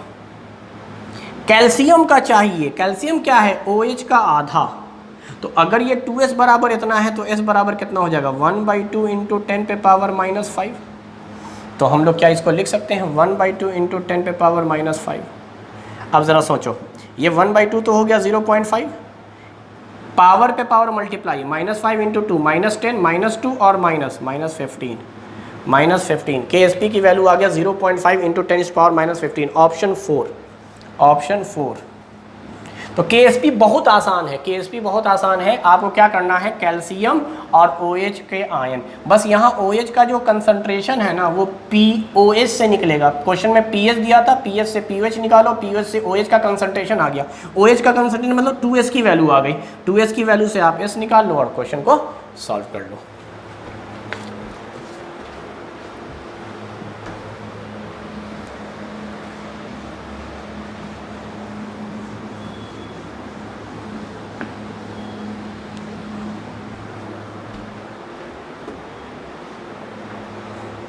आते हैं क्वेश्चन नंबर 37 की तरफ।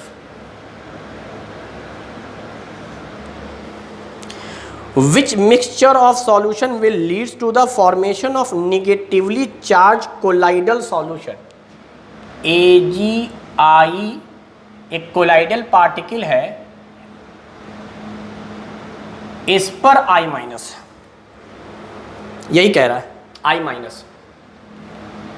ये एक कोलाइडल पार्टिकल है, इसके ऊपर है I माइनस। अच्छा, ये किससे बनेगा? अगर आप देखें तो सिल्वर नाइट्रेट का रिएक्शन करवाया गया है Ki से। मैं आपको बताऊं होता क्या है, ये Ag और I डबल डिस्प्लेसमेंट रिएक्शन का एक्चुअली ये रिएक्शन है। ये है कोलाइडल पार्टिकल हमारा। अब ये पॉजिटिव और निगेटिव दोनों होगा, डिपेंड करेगा इसके चारों तरफ क्या आया है। अगर इसके चारों तरफ यहाँ कॉमन आयन वाला कॉन्सेप्ट होता है, I माइनस आ गया जो कि क्वेश्चन में पूछा है, तो ये निगेटिव सोल बन जाएंगे। अच्छा, I माइनस तब आएगा जब ये एक्सेस में होगा, तभी तो आएगा। अच्छा, अगली बात सुनो, यही रिएक्शन हमने करवाया AgNO3 प्लस Ki से, और ये डबल डिस्प्लेसमेंट रिएक्शन हुआ। ये हमारा कोलाइडल पार्टिकल है। अब सोचने वाली बात है, इस पे कॉमन आयन क्या है? देखो, कॉमन आयन तो यही है, या तो Ag और I। अगर Ag आया तो ये पॉजिटिव सोल होंगे, पॉजिटिव चार्ज। तो क्वेश्चन में आपसे पॉजिटिव भी पूछ सकता था, लेकिन खैर निगेटिव आया है, लेकिन हम समझा रहे हैं। तो AgI यही कॉमन आयन है, क्योंकि यही बनाता है कोलाइडल सोल। तो अब या तो I आ जाए या Ag आ जाए, या कुछ ना आए। कुछ ना कब आएगा? जब दोनों का दोनों पूरी तरह से कट जाएगा। ये बिल्कुल वही था जो बफर जैसा रिएक्शन पढ़ाया था। कौन ज़्यादा है, कौन एक्सेस में है? जो एक्सेस में वो बचेगा, जो कम है लिमिटिंग में वो तो 100% ख़त्म हो गया। तो इसमें मान लो अगर ये लेस है तो ये तो बचेगा ही नहीं, ये सारा का सारा कन्वर्ट होकर AgI बना देगा। और ये जो होंगे एक्सेस में होंगे तो कुछ बचे हुए होंगे, जो बचे हुए होंगे वही I तो आएंगे यहाँ पर। अगर मान लो ये इस बार लिमिटिंग में है और ये एक्सेस में है AgNO3, तो यार रिएक्शन करने के बाद Ag बच जाएगा, वही Ag यहाँ आ गया है। तो क्वेश्चन में आप समझिए, आपको बनाना है I माइनस, मतलब Ki एक्सेस में होना चाहिए, Ki एक्सेस में होना चाहिए। बोलो, Ki एक्सेस में होना चाहिए। चलिए अब हम लोग देखते हैं पहला ऑप्शन, AgNO3 and Ki। चलिए दूसरे, अच्छा सब में वही है तो मैं ऐसा करता हूँ, सब में वही है तो मैं ऐसा करता हूँ कि पहले ऑप्शन में जो कंसंट्रेशन की वैल्यू है वो 50 मिलीलीटर इंटू 0.1, यानी ये तो 5 मिलीमोल हो गया। ये मिलीलीटर है, ये मोलर है, 5 मिलीलीटर हो गया। और ये है आपका 50 इंटू 2, डैट इज़ 50 इंटू 1 था ना, सॉरी गलत है, ये 0.1 नहीं 1 है। 50 millilitre into 1 molar that is 50, और ये था 50 इंटू 2 मोलर डैट इज़ 100। तो Ki एक्सेस में आ गया, यानी ये बनेगा, ये पूरी तरह से ख़त्म हो जाएगा, AgI के रूप में बदल जाएगा और I बच जाएगा, वही I चारों तरह से सराउंड कर लेगा। चलो दूसरे ऑप्शन पे आओ, 50 इंटू 2, ये 100 हो गया। 50 इंटू 1.5, दिस इज़ 75। एक्सेस में कौन है? ये पॉजिटिव वाला बना रहा है, दूसरा वाला तो पॉजिटिव बना रहा है। ये एक्सेस में होगा तो Ag जाके सराउंड करेगा। तीसरा 50 इंटू 0.1, ये आ गया 5, और 50 इंटू 0.1 ये भी आ गया 5। कोई एक्सेस में नहीं है, यानी बिल्कुल न्यूट्रल बनेगा, AgI घेरेगा ही नहीं।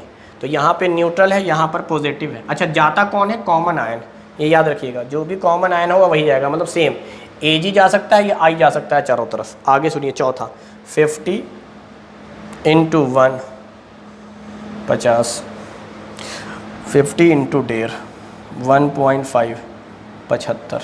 यहाँ पर भी एक्सेस में कौन है? एक्सेस में ये है Ki।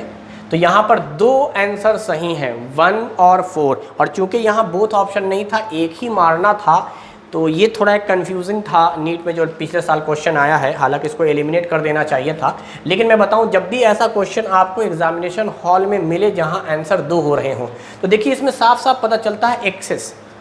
तो अगर आप देखें चौथे ऑप्शन में तो 50 और 75 है, और पहले में देखें तो 50 और 100 है। तो आप ज़्यादा एक्सेस वाले को प्रीफर दीजिए। हालांकि दोनों आंसर सही है, दोनों से ये होगा, लेकिन ज़्यादा एक्सेस में जो पाया जाएगा वो ज़्यादा अप्रोप्रिएट है, क्योंकि मुझे एक ही आंसर मारना है, ठीक। मुझे एक ही आंसर मारना है, इसीलिए हम लोग प्रिफर करेंगे ऑप्शन 1 को, ना कि ऑप्शन 4 को। बट ऑप्शन 4 भी सही है, इस पर भी ये सोल तैयार होगा। बट अब वो करना क्या है, जब लार्ज गैप हो, बहुत ज़्यादा गैप हो एक्सेस और लिमिटिंग के बीच में, तो उसे प्रिफर कर लिया जाएगा बेटा। तो ये था हमारा क्वेश्चन नंबर 37। याद रखिएगा 37 में दोनों आंसर सही हैं, 1 और 4। बट प्रिफर कीजिए आप 1 को, क्योंकि 1 में KI बहुत ही ज़्यादा एक्सेस में है as compare to silver nitrate AgNO3, इस वजह से। और हम लोग एक्सेस से ही निकाल रहे थे, इसलिए जो निकालने का पैरामीटर था उस बेस पर हम लोगों ने उसको कह दिया। चलिए अगला क्वेश्चन जो फिजिकल केमिस्ट्री से आया है वो क्वेश्चन नंबर 38 है। 38 में क्या कह रहा है, the mixture that form maximum boiling azeotrope. देखो एजोट्रॉप किसको कहते हैं, एजियोट्रॉप किसको कहते हैं? तो देखो एजियोट्रॉप जो है एक बाइनरी मिक्सचर है, दो मिक्सचर को मिक्स किया गया है। This is binary mixture, binary mixture having same composition या स्पेसिफिक, सेम कहो या स्पेसिफिक कहो, specific composition in liquid and vapour phase. यानी स्पेसिफिक कंपोजिशन होगा वेपर और लिक्विड फेज में किसी मिक्सचर का। और जो मोस्ट इंपॉर्टेंट चीज ये है कि वो बॉयल होता है, बॉयल एट कांस्टेंट टेम्परेचर, एक फिक्स टेम्परेचर है, उसी टेम्परेचर पर बॉयल होगा। तो binary mixture having same composition in liquid and vapour phase and boil at constant temperature, ये तो हो गया एजियोट्रॉप। एजियोट्रॉप अब सुनिए क्या बोला है इसमें, maximum boiling. Maximum boiling, maximum boiling का मतलब हुआ बहुत ज़्यादा आपको बॉयल करना होगा। सॉल्यूशन चैप्टर का है और मैंने थोड़ी देर पहले आपको समझाया था जब बात आई थी वहाँ आइडियल सॉल्यूशन की। तो ये तो नॉन आइडियल है क्योंकि बॉइलिंग पॉइंट आपने बढ़ाया है। बॉइलिंग पॉइंट आप कब बढ़ाएंगे, जब सॉल्यूट सॉल्वेंट के बीच का इंटरेक्शन ज़्यादा होगा, मतलब निगेटिव डिविएशन। निगेटिव डिविएशन था तब ना अट्रैक्शन था, सॉल्यूट सॉल्वेंट के बीच में अट्रैक्शन हो गया है, यानी हाइड्रोजन बॉन्ड का फॉर्मेशन हुआ है। सॉल्यूट सॉल्वेंट के बीच में हाइड्रोजन बॉन्ड फॉर्म हो गए हैं। अब आते हैं 4 ऑप्शन में। 4 ऑप्शन में देखिएगा, पहला ऑप्शन जो है आपका वो है इथेनॉल। इथेनॉल के अंदर खुद एसिडिक हाइड्रोजन होता है, हाइड्रोजन बॉन्डिंग बनता है, और साथ में क्या है वाटर, वाटर के अंदर भी हाइड्रोजन बॉन्डिंग बनता है। तो ये बेटा पॉजिटिव डिविएशन का है, पॉजिटिव डिविएशन का है इथेनॉल और alcohol. Acetone, acetone and carbon disulphide. आगे चलो तीसरा हेप्टेन ऑक्टेन, आगे चलो हेप्टेन एंड ऑक्टेन। चलो आगे चलो चौथा water and nitric acid, water and nitric acid. याद रखिएगा नाइट्रिक एसिड का जो ये H है एसिडिक हाइड्रोजन है, और वाटर के ऑक्सीजन के साथ वो हाइड्रोजन बॉन्ड बनाता है। वाटर के हाइड्रोजन के साथ, वाटर के ऑक्सीजन के साथ ये नाइट्रिक एसिड का बनाता है, बल्कि ये O भी बनाता है उसके साथ। अगर मैं इसकी बात करूँ तो ये बनाता है वाटर के साथ, तो यहाँ पर ये भी एसिडिक हाइड्रोजन है, ये भी एसिडिक, तो हाइड्रोजन बॉन्ड बन रहा है। तो वाटर और नाइट्रिक एसिड निगेटिव डिविएशन का है जो कि मैक्सिमम बॉइलिंग पॉइंट है, जबकि ये पॉजिटिव डिविएशन है, ये पॉजिटिव डिविएशन है, इसमें no deviation, ideal solution. This is ideal solution, ये याद रखिएगा। आइडियल सॉल्यूशन में हेप्टेन ऑक्टेन होगा।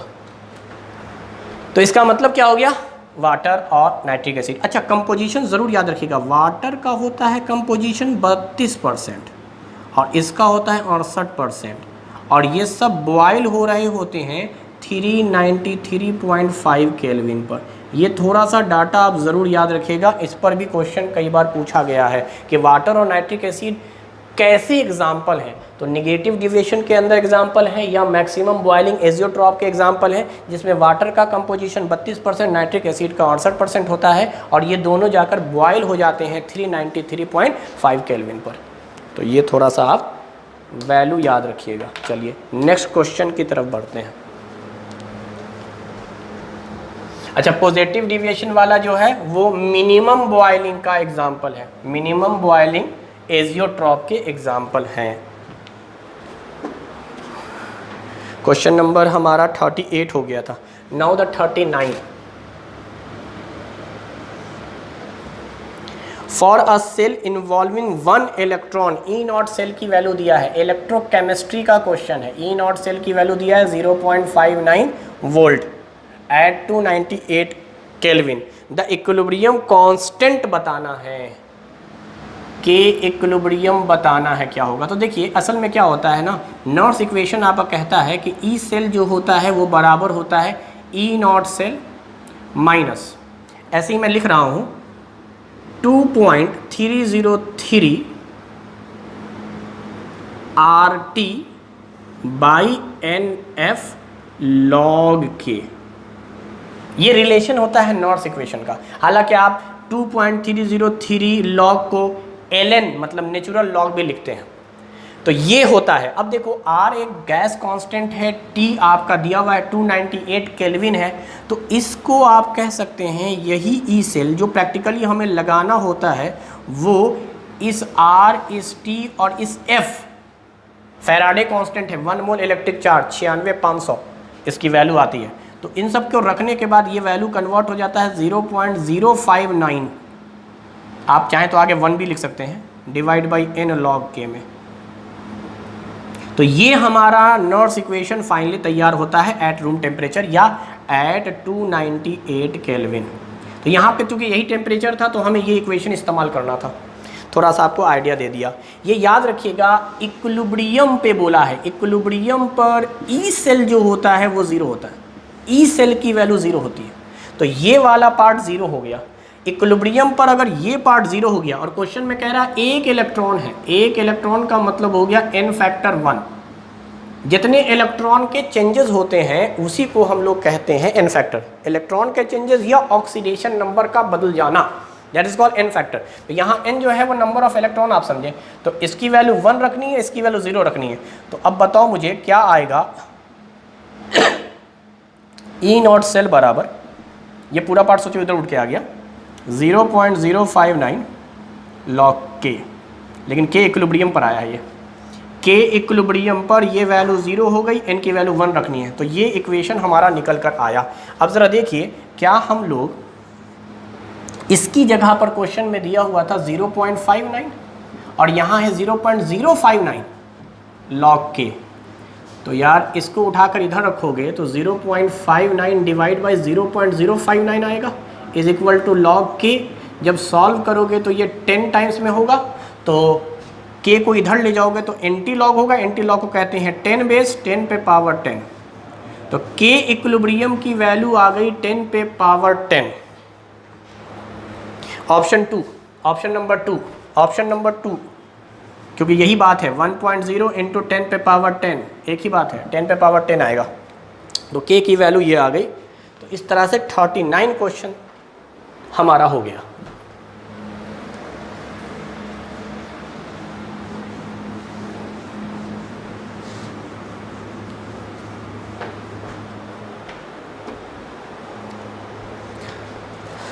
नेक्स्ट क्वेश्चन है हमारा 43। Rate constant for first order reaction is K and time required for completion of 99% of the reaction is given by। 99% reaction हो गया और फर्स्ट ऑर्डर रिएक्शन है। तो फर्स्ट ऑर्डर रिएक्शन के लिए जो आपका इंटीग्रल रेट लॉ आता है वो आता है KT बराबर 2.303 log initial concentration of reactant and final जो बचा हुआ कंसंट्रेशन है टाइम पर वो। तो मुझे T बराबर निकालना है, तो क्या करूं, T को यहीं पे रहने दूं 2.303, इस K को उठाकर नीचे ले आओ और रेट कांस्टेंट भी K ही बोल रहा है, बस बोल रहा है 99% रिएक्शन हो गया है। तो यार शुरू में 100 रहा होगा, 99% रिएक्शन हो गया तो एक बचा, यानी आप इसको ऐसे कह सकते हैं A रिएक्टेंट था जो B में कन्वर्ट हो रहा था। इनिशियली A की वैल्यू 100 मोलर थी और फाइनली T टाइम पर 99% रिएक्शन होने के बाद, 99% रिएक्शन होने के बाद यहाँ 1 बचा, यहाँ 99 हो गया। तो मुझे यही तो कंसंट्रेशन चाहिए, इनिशियल फाइनल। तो फाइनल इज़ 1। अच्छा 2.303 के नीचे वाले 1 से तो कोई मतलब ही नहीं है। log 100 की वैल्यू 2, log 100 की वैल्यू 2, तो ये आ जाएगा 4.606 डिवाइड बाई के। तो 99% रिएक्शन होने का इक्वेशन है 4.606 divide by K, option 2, option 2।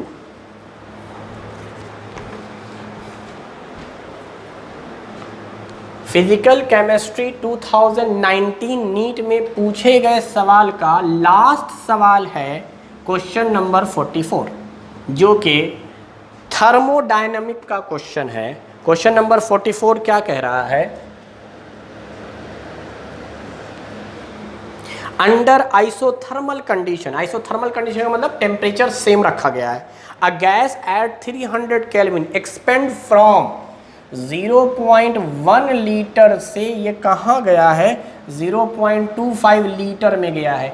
यानी this is volume 1, this is volume 2, this is initial, this is final.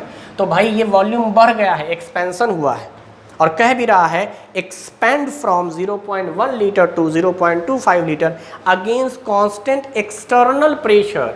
External pressure आपको दिया हुआ है 2 बार, और बोल रहा है work done by gas, work done by gas. तो work done by gas constant pressure पर होता है -P एक्सटर्नल V2 - V1। तो P एक्सटर्नल की वैल्यू कितनी दी हुई है? दिस इज 2 बार,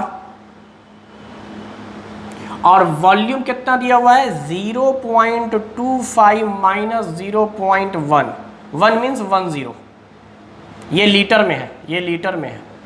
तो 2 यूनिट को बाद में लिखता हूँ मैं, यहाँ मान लो 25 है, ये मान लो 10 है, तो 15 हो गया, इतना लीटर बार। अच्छा, लीटर बार क्वेश्चन में जो दिया है जूल में दिया है, और लिखा हुआ है 1 litre bar is equal to 100 joule, ये लिखा हुआ है। तो क्या हम लोग यहीं पर 100 लिख दें? तो 2 × 0.15 × 100। अब देखो पॉइंट के बाद 2 डिजिट 2 0 से ख़त्म हो गया, तो इसका मतलब दिस इज़ 15, दिस इज़ 2, -2 बार होगा ना, -30 जूल। ये माइनस उतर के आ रहा है, बार लिख दिया मैंने 2, बाकी सॉल्व।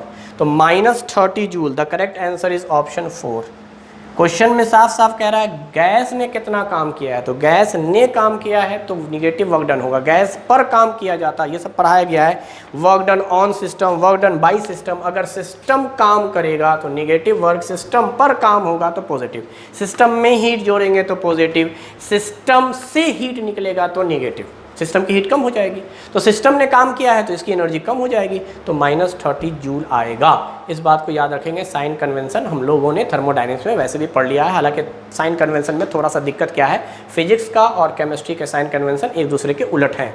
यानी अगर फिजिक्स का सवाल होता तो यहाँ पॉजिटिव आता, लेकिन जो ही केमिस्ट्री का सवाल है इसलिए यहाँ माइनस रखेंगे, और बाकी फार्मूला भी है। और दूसरा चीज़ ये सोचिए ना कि वॉल्यूम क्या हो रहा है, एक्सपैंड कर रहा है, वॉल्यूम एक्सपैंड कर रहा है, तो एक्सपेंशन में तो हमेशा निगेटिव आता है, क्योंकि वर्क डन बाई गैस होगा। वर्क डन ऑन गैस करते तो कंप्रेशन आता, तो एक्सपेंशन में तो निगेटिव आएगा ही आएगा। तो कुल मिलाकर ये है कि ये क्वेश्चन थे हमारे फिजिकल केमिस्ट्री के, और अगर आप देखें तो ऑन एवरेज तकरीबन हर टॉपिक कवर किया गया है, चाहे वो थर्मोडायनेमिक्स हो, इक्विलिब्रियम हो, स्टेट्स ऑफ मैटर हो, सॉलिड स्टेट से भी क्वेश्चन पूछ लिए गए।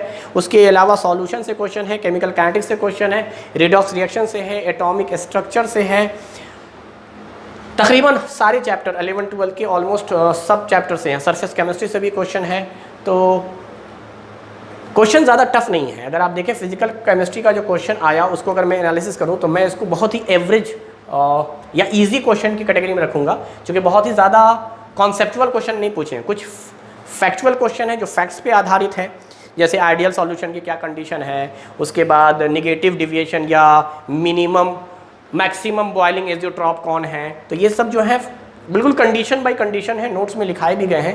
तो देखें क्वेश्चंस का पैटर्न अगर फिजिकल को मैं मेज़र करूं तो मैं इजी और मॉडरेट की कैटेगरी में रखूंगा, उससे ज़्यादा टफ क्वेश्चन बिल्कुल भी नहीं है। उससे ज़्यादा टफ क्वेश्चन तो हम लोगों ने अपने एग्जाम में देखे थे। तो ये क्वेश्चन जो टोटल है वो 18 सवाल हैं जो आज हम लोगों ने किए। अगर मैं आपको सीक्वेंस वाइज थोड़ा सा और बता दूँ एक्सप्लेन करने के लिए, कि देखिए पहला क्वेश्चन जो आपका था, फर्स्ट क्वेश्चन वो केमिकल काइनेटिक्स से था। First question is chemical kinetics, जिसमें आपको डिफरेंशियल रेट निकालना था। क्वेश्चन नंबर 3 अगर मैं बात करूं, 3 मैंने डील किया, ये सॉल्यूशन चैप्टर से था जिसमें आइडियल सॉल्यूशन का कंडीशन पूछा है। 5वां क्वेश्चन की अगर हम लोग बात करें, बफर है, इक्विलिब्रियम चैप्टर से है। 6 क्वेश्चन की बात कीजिए, ये मोल कॉन्सेप्ट से क्वेश्चन पूछ लिया गया है। वही हाइपर प्रोसेस में कितने मोल नाइट्रोजन और हाइड्रोजन चाहिए ताकि 20 मोल नाइट्रोजन बन जाए। 9 क्वेश्चन जो आपका था वो डिस्प्रपोर्शनेशन रिएक्शन मतलब रिडॉक्स का पार्ट था, रिडॉक्स रिएक्शन का। 16वें क्वेश्चन पर आते हैं। 16वां क्वेश्चन फिजिकल केमिस्ट्री में था, Z की वैल्यू यानी states of matter, states of matter compressibility factor पूछा है, जहां Z की वैल्यू लेस देन 1 था, अट्रैक्टिव आ रहा था क्योंकि 20% रेस था, रियल का वॉल्यूम लेस था, इसका मतलब Z की वैल्यू लेस देन 1 था। 21वां क्वेश्चन, 21वां क्वेश्चन है आपका एटॉमिक स्ट्रक्चर का, यानी स्ट्रक्चर, एटॉमिक स्ट्रक्चर के क्वेश्चन थे जिसमें बाल्मर सीरीज की बात कही गई है, विजिबल में किसका होगा। 26वां question 26 entropy change thermodynamics, entropy change thermodynamics, thermodynamics का क्वेश्चन है, निगेटिव कहाँ पे होगा। 27वां क्वेश्चन सॉलिड स्टेट, फॉर्मूला पूछा गया है केटायन एनायन के बीच का। 31वां फिर से एटॉमिक स्ट्रक्चर, 31 क्वेश्चन भी एटॉमिक स्ट्रक्चर का, वही एनर्जी पूछा गया ऑर्बिटल का 4d5p इस तरह से, n+l रूल से जो बताया था मैंने। कॉन्जुगेट एसिड बेस 33, इसको भी मैं इक्विलिब्रियम में रखूंगा, इक्विलिब्रियम 33, इक्विलिब्रियम में।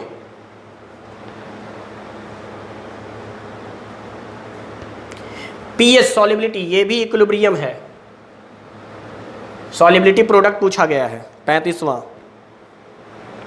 37वां question surface chemistry, surface chemistry, इसमें AgI का कोल निगेटिव कोलाइड बनाया गया है। Azeotropic mixture solution, solution, solution chapter, azeotropic 38वां। इलेक्ट्रोकेमिस्ट्री 39, इलेक्ट्रोकेमिस्ट्री का क्वेश्चन है जहां पर आपसे बोल रहा है निकालने के लिए, अभी पढ़ाया था मैंने कि इक्विलिब्रियम कांस्टेंट की वैल्यू क्या होगी, जहां 10 पे पावर 10 आया था। 43 केमिकल काइनेटिक्स, 99% रिएक्शन हो गया है तो टाइम बताना है। और लास्ट क्वेश्चन था थर्मोडायनेमिक्स से 44, जहां वर्क डन आपसे पूछे गए। तो ये है पूरे क्वेश्चंस जो लास्ट ईयर आपसे पूछे गए थे फिजिकल केमिस्ट्री के। अगर मैं काउंट करूं तो 1 2 3 4 5 6 7 8 9 10 11 12 13 14 15 16 17, ऑलमोस्ट 17 सवाल जो हैं वो आपके आए हैं। इसमें देखिए कई क्वेश्चन जो हैं वो 2-2 पूछ लिए गए हैं, कुछ चैप्टर से, इक्विलिब्रियम से तो 3 आ गया है। तो इस तरह से क्वेश्चन का एक रफली मैंने लास्ट में आपको सॉल्व करा के एनालिसिस भी बता दिया कि किस चैप्टर से तकरीबन लास्ट ईयर कितने क्वेश्चन आए। तो इक्विलिब्रियम का अगर आप देखें तो ऑलमोस्ट सारा चैप्टर कवर अप किया गया है। सारा चैप्टर का मतलब ये हो गया chemical kinetics 12th, solution 12th, equilibrium 11th, mole concept 11th, redox 11th, states of matter 11th, atomic structure 11th, thermodynamics 11th, solid state 12th, surface chemistry 12th, electrochemistry 12th। तो ऑलमोस्ट 11-12 के सारे chapters आ गए हैं। आप ज़रा देख लें 11 के भी ऑलमोस्ट सारे चैप्टर 1 2 3 4 5 6 और यहाँ पर 3 और 2 5। तो ये है पूरा का पूरा हमारा आज का ये लाइव सेशन, यहीं पे ख़त्म होता है। आपको नेक्स्ट सेशन में जब मिलेंगे तो बच्चों के रिक्वायरमेंट के हिसाब से या तो हम ऑर्गेनिक डील करेंगे या इनऑर्गेनिक, वो डिपेंड करेगा उस वक्त जो बच्चों की रिक्वायरमेंट होगी कि सर आप ऑर्गेनिक का बता दीजिए तो मैं ऑर्गेनिक का सॉल्यूशन बता दूंगा। अगर इनऑर्गेनिक बोला जाएगा तो फिर इनऑर्गेनिक को डील करेंगे। उसके बाद फिर हम लोग नेक्स्ट चलेंगे 2018 की तरफ। तो जितना टाइम मिला है उस टाइम में हम लोग 1 by 1 पीछे से हम चल रहे हैं 2019, 2018, 2017 इस तरह से करके हम चलेंगे और पैटर्न हमारा यही रहेगा कि एक पूरे पर्टिकुलर सेक्शन को डील किया जाए ताकि एक पूरा रिवीजन हो जाए आपका फिजिकल केमिस्ट्री का। तकरीबन हर चैप्टर हमने कवर किया, तो इसमें जितने टाइप के क्वेश्चन थे उस तरह के क्वेश्चंस अगर आते हैं तो वो उम्मीद है गलती नहीं होंगे। तो आज के लिए इतना ही। Thank you very much.